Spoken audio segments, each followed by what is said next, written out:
passar horas preso na sua cabeça em histórias narrativas que você cria? Bom, esses são alguns dos sintomas do devaneio excessivo e é sobre isso que eu vou falar com vocês hoje. Os devaneios excessivos têm chamado bastante atenção porque, apesar de não serem um diagnóstico descrito no DSM, muitas pessoas sofrem com essa condição. Ele tem sido muito relacionado com TDAH e transtorno de ansiedade generalizada. Só para vocês terem noção, cerca de 76,9% das pessoas com devaneio excessivo têm transtorno de déficit de atenção e hiperatividade. Cerca de 71,85% das pessoas com devaneios excessivos apresentam transtorno de ansiedade, 66,7% algum tipo de transtorno depressivo e 53,9% têm transtorno obsessivo compulsivo. Ou seja, os devaneios excessivos aparecem muito associados a outras condições psiquiátricas. Se você suspeita que você tem devaneio excessivo, não significa que você tem alguma dessas condições.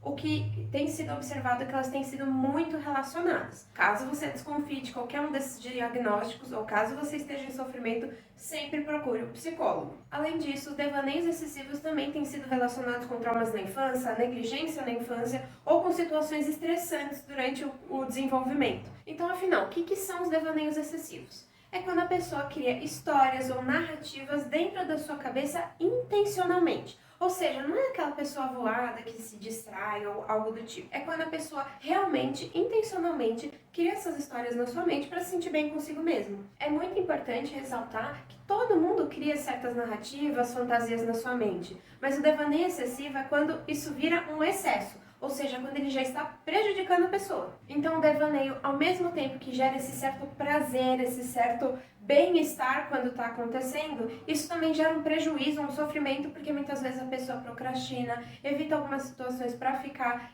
dentro das suas histórias, dentro da sua mente. Então existem esses dois lados. Apesar de gerar um certo prazer, um bem-estar, criar essas histórias na mente, muitas vezes a pessoa tem um sofrimento associado a isso porque ela chega a procrastinar, evita algumas situações, perde muito tempo dentro desses devaneios, deixa de estudar, trabalhar. Então, quando isso começa a prejudicar a rotina, é mais importante ainda que busque ajuda. Diversas coisas podem ser consideradas um gatilho do devaneio excessivo, como, por exemplo, tomar banho, escutar música, assistir filmes, desenhar.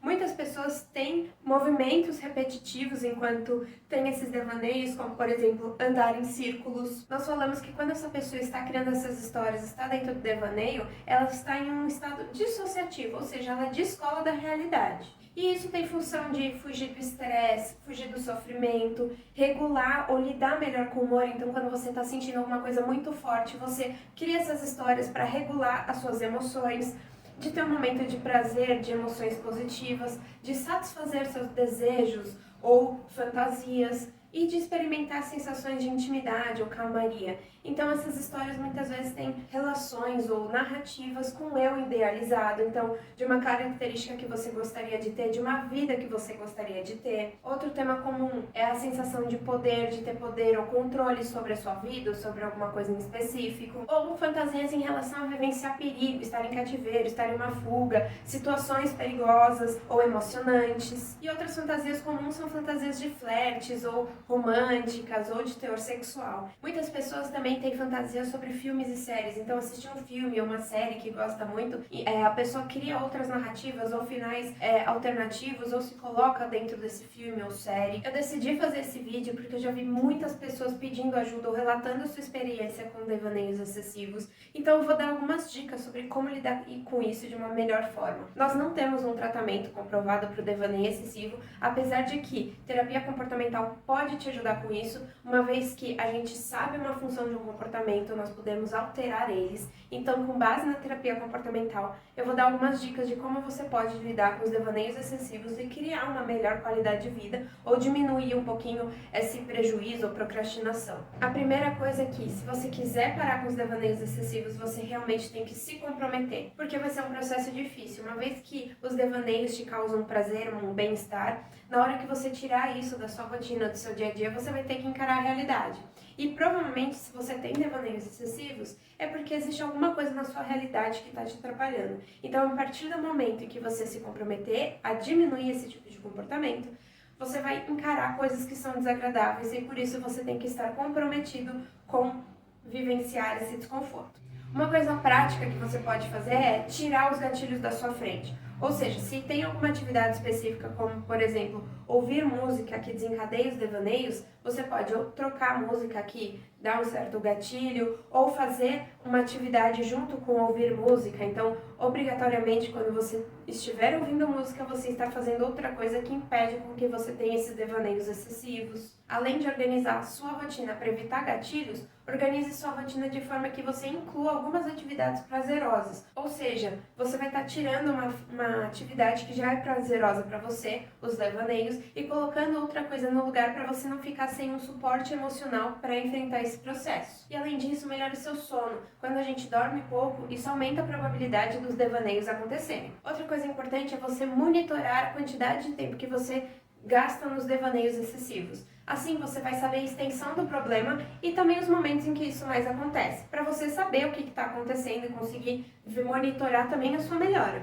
Outra técnica da terapia comportamental é: faça uma lista de prós e contras de continuar com os devaneios excessivos e uma lista de prós e contras de não ter devaneios excessivos. Ou seja, você vai poder analisar a situação ali de uma forma mais prática, racional, e você vai ver que provavelmente a lista dos motivos para parar vai ser mais significativa para a sua vida. Outra técnica da terapia comportamental é associar esses devaneios a situações desagradáveis, porque aí você vai perder aos poucos a motivação de ter esses devaneios excessivos.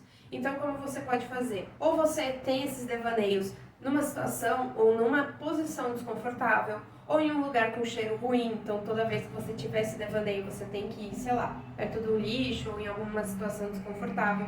Isso também vai ajudar a você ter menos motivação para ter esses devaneios. Outra forma de tirar o prazer disso é ter desfechos que não são muito agradáveis. Então, ao invés de você criar finais felizes, imagine dentro desses devaneios situações desconfortáveis ou que não são muito boas. Isso também vai te ajudar a tirar o prazer e a motivação de continuar tendo devaneios. É claro, muito importante ressaltar que ao mesmo tempo que você estiver fazendo isso, encontre outras atividades prazerosas. A gente quer não só tirar os devaneios, mas criar uma vida em que isso promova uma saúde mental para você. Saiba que o devaneio em si só não é algo negativo. É negativo quando isso começa a atrapalhar sua rotina e sua vida. Então, caso você esteja sofrendo por causa dos devaneios excessivos, procure ajuda. Inclusive, muitas pessoas alteram essa situação, né? Ressignificam essa situação, escrevendo histórias, fazendo atividades criativas. E isso também ajuda bastante a ressignificar esses tipos de devaneios. Então lembre-se, se você está sofrendo com isso, busque ajuda psicológica e, se necessário, psiquiatra. Espero que eu tenha te ajudado. A gente se vê no próximo vídeo.